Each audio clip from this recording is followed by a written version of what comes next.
Knob connectors here. We're out in the wood shop, and today I'm going to show you how to install the SClick connector. So it is one of our most popular connectors for trims, moldings, for attaching any types of small dimensions where you don't want to necessarily put a nail hole or a screw through.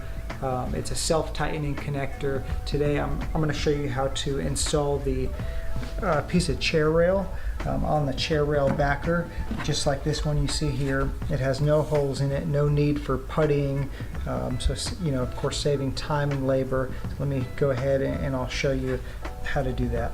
So the SClick is a plastic dovetail connector.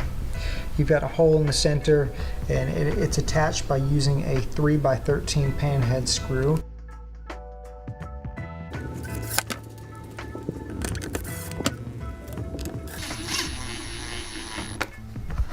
Now the next step is to make our dovetail route in the back of our chair rail. I'll go ahead and make it in the center. So this is the Knob custom dovetail router bit. This is the 1/4 inch shank. We've got it available in 1/2 inch as well.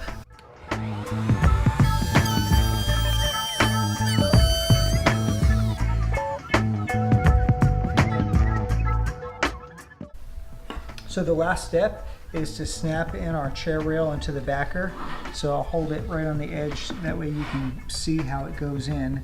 And it's just going to compress slightly and it snaps in. So and that's how you attach your chair rail to the chair rail backer using the SClick connector. We don't have any nail holes, there's nothing to putty.